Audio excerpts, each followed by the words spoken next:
Баткен телеканалы тарабынан даярдалган Эни Мээрими автордук көрсөтүүсү сиздердин назарыңыздарда. Бүгүнкү көрсөтүүбүздүн жүрүшүндө биз Кадамчай районунун Таштүбү айылынын тургуну 7 уул кызды тарбиялап өстүргөн Ахматова Самаргүл апа туурасында болмокчу. Самаргүл апа бүгүнкү көрсөтүүбүздүн жүрүшүндө бизге үй бүлөдөгү Эденин орду, татыктуу уул кыздарды тарбиялоонун сырлары менен бөлүшмөкчү. Андыктан биз менен бирге болуңуздар.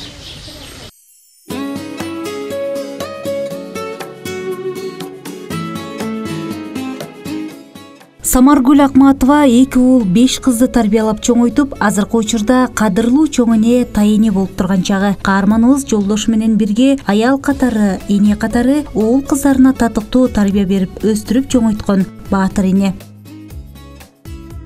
1977 жылы баш кошконбуз. Мына бирге жашаганыбызга 46 жыл болуп атат. Азыр 7 бала, 2 уул 5 кыздын ата энесибиз. Бардыгы şu 7 балабыз бардыгы жогору маалыматтуу. Кудайга шүгүр. Бардык 7 балабыз бардыгын окуттук. Колубуздан келгенче үйлүү жайлуу бардыгы. Чеберелик элек, жана балдарды үйлөшө элек. Үйлөй турган, азыр бардыгы үйлөй турган болуп атат. Кызда 26 неребиз бар экен. 26 неребиз. Балдарымдан 9 небренин ата энесибиз. Калган 18 балага кайне татабыз да энди. Şu 26 неребиз бар. Энелердин берген тарбиясы, мээрими улуттун келечегине жасаган камкордугу болуп эсептелет. Ошондон улам уядан эмнени көрсөң учканда ошону аласың деген учкул кеп калган. Ал эми биздин уябыз бул энелердин үйдөн берген тарбиясы. Самаргүл апа да коомго татыктуу уул кыздарды тарбиялаган. Алардын арасында агартуу тармагынан баштап күч структурасы жана банк кызматында эмгектенгендери да бар. Бардыгын окуттук, бардыгы мектепте жакшы, алдыңкы окуучулардан болуп бардыгы окуду, бардыгы мектепти бүттү. Ошо жогору маалыматтуу бардыгы жетип тең жогору маалыматтуу дейли. Эш бардык иштеп атат, бир эле эң кичине кызым балалуу, жаш балалуу болчу, ошол иштейбин. Башкасы бардыгы ошо мамлекеттик иштерде иштеп атат. Бизге ушул 7 баланы ушу жогорку билимдүү кылып өстүрүп, азыркы учурда бардык ушу 7 бала тең жогорку билимдүү болуп, ар кимибиз эжелерим бардыгы мугалимдикти бүткөн, мугалим болуп иштешип жүрөт. Апам бизге ушул таза, ушул кайерде болбогула, не иш кылбагыла, туура сүйлөгүлө, таза иштегиле, ушундай насааттарын көп айтып жүрөт. Эне мен үчүн апа бул тил менен биз жеткизе албайбыз. Негизи мен үчүн эң баалуу. Мен муну айтканда күндө жумуштан келгенимде бул үйдө ушу апамсыз мына элестетишим кыйын. Апам жок болсо мен бир жерим кемдей болуп турат десе, үйгө келсе биринчи ушул апам үйдө болсо деп ойлойм.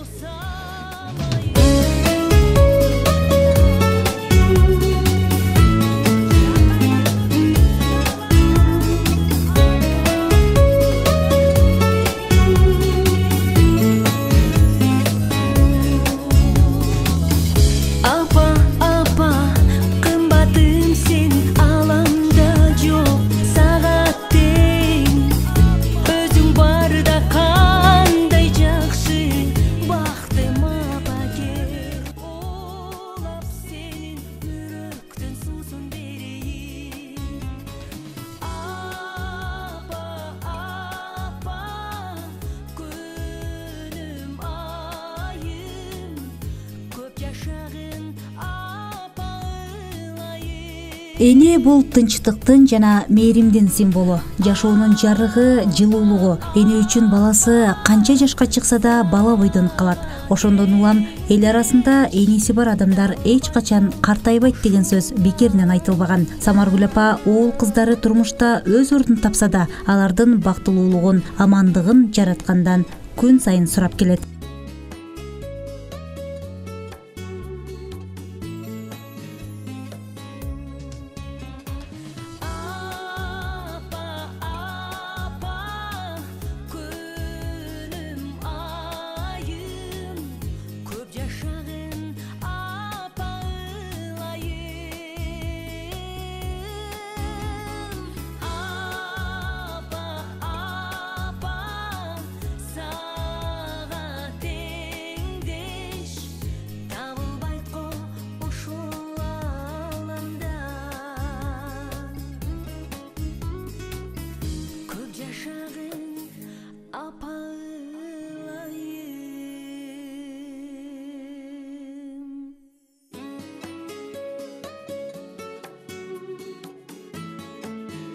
Эне бардыгыга барабар да энди. Бардыгы энди азыр кыздарым бардыгы үйлүү жайлуу. Өздөрүнүн балдары ham өздөрү эле болуп мектепти бүтүп алды. 2-теден 3-теден балдары мектепти бүттү. Şu men azır bulardı kelişini kütüp, eşikten külüp, jayna öyle kirip kese. Anam men külüp jayna öyle tosup asam, şol ele da. Ene üçün bardığı baribir oşol ilgergide ele jaş balada күндө zonoktorunu kütömün. Özüm dağın bir gün yarım gün zonok bolsalar zonok toşup zonok duramın. Bir gün 2 gün keçik bolsalar nege zonok koya kalıştı deymen. Anan je bolsun baldarım ele sүйүнсө ham zonok кылышат, бир нерсеге хапа болсо ham zonok кылышат. Шундай да энди zonok байкасалар ham күтөмүн. Тез zonok кылса ham бу немеге zonok калды деп уягым ham неме кыламын.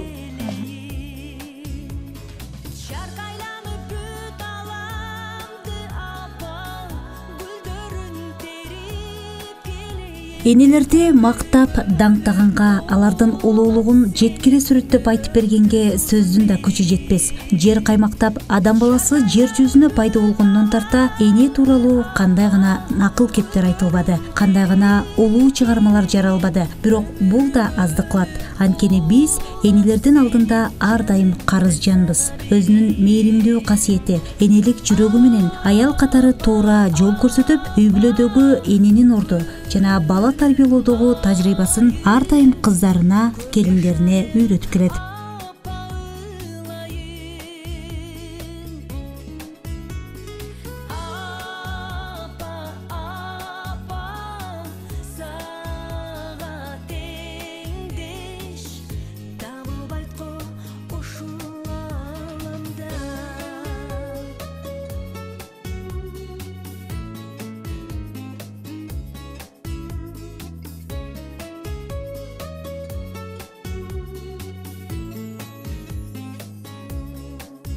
Үй бүлөнүн эң чоң кызымын.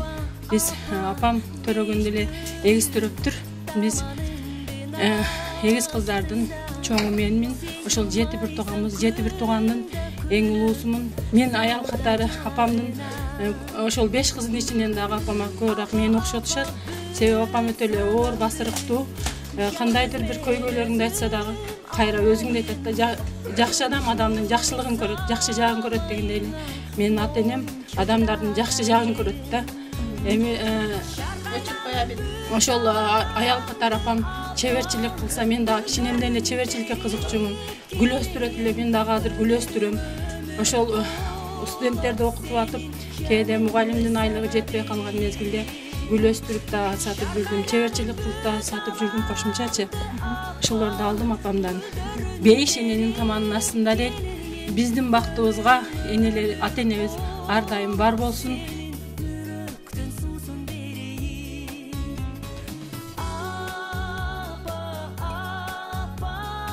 Самаргүл апа эртенен кечке чейинки убакытын үй ичиндеги жумуштары менен өткөрөт. Короосунда малина өстүрүп, дыйканчылык кылуу менен гүлдөрүнө да өзгөчө кам көрөт. Оол кыздарын да жаштайынан эмгекчил болууга үйрөткөн.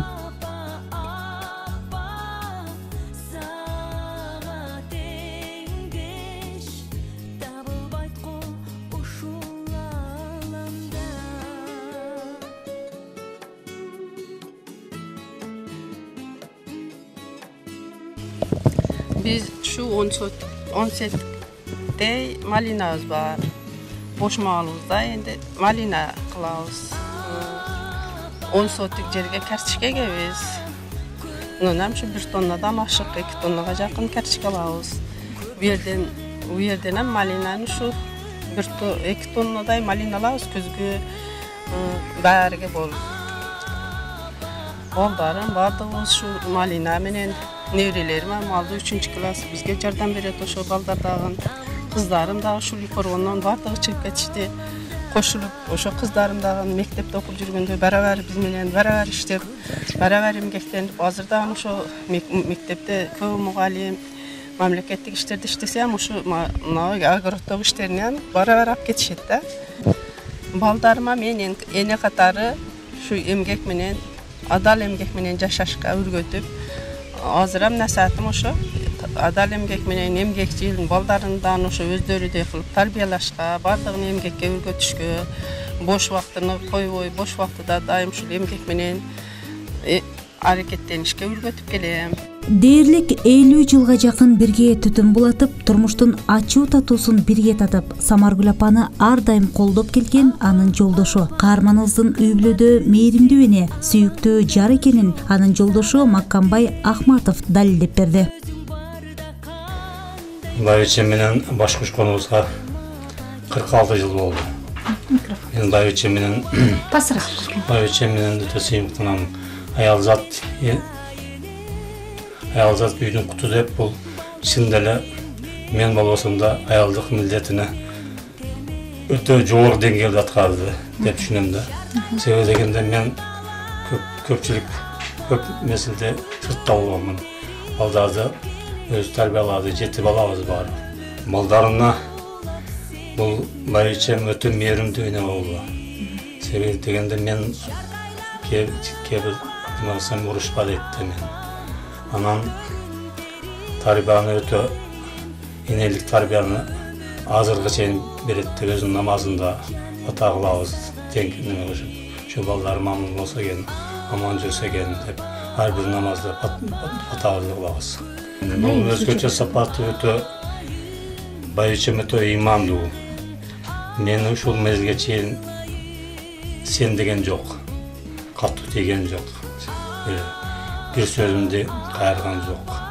Эртең менен турсам, тамагымды даярдап, кечинде тамакты жеп, чакырып, немелеринде аялдык милдетти мен толук 200% аткарды деп ойлойм.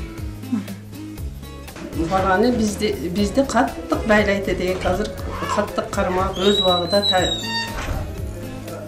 пленкаларын алмаштырып, өз убагында эмизип, көп ыйлатпай карашың керек да, жалгыз ташабайык.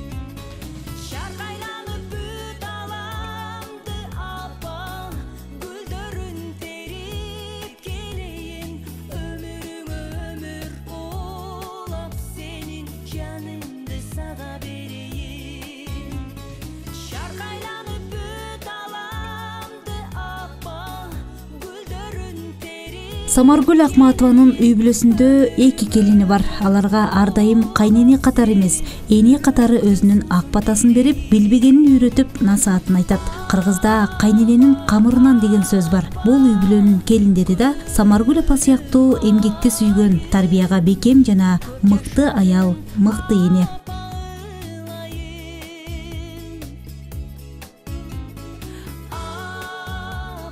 Үйгө келгениме 10 жылдын жүзү болду. Быйыл март айында 2013-жылы келгенмин. Ушул үйдө көп жакшы нерселерге кула болдум. 5 кыздын энеси болдум. Азыр биздин 5 кызыбыз бар. Жакында төрөп келдим. 5-кыз. Бул үйдө мен атамды ата дейм, кайнемди кайне дебеймин. Эне катары көрөмүн. Бизге бардык өзүнүн турмуштан алган жакшы сабактарын ар дайым бизге берип келет. Мен дагы өзүмдүн оюмда ушул өзүмдүн энемдей, ушул апамдай келечекте мээримдүү эне, үлгүлүү үй бүлө болгум келет. Өзгөчө кандай насааттарды көп айтат сизге? Өзгөчө дин жолунда жүргөнүбүздү бизге көбүрөөк үйрөтөт. Намаз окугула, Куран окугула. Анан ушул менин кыздарымды дагы жакшы жолго үгүттөйт.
Эне үй бүлөнүн кото, жашоонун башкы каарманы, тилеги, нур чачыраткан жарыгы, жанып турган жылдызы. Айтур баардык жакшылыкты өзүнө камтып турган мээримдүү, боорукер, балдарын болгон сүйүүсү чексиз, жан дүйнөсү назик жан. Энелерди урматтап сыйлоо ар бирибиздин ыйык милдетибиз.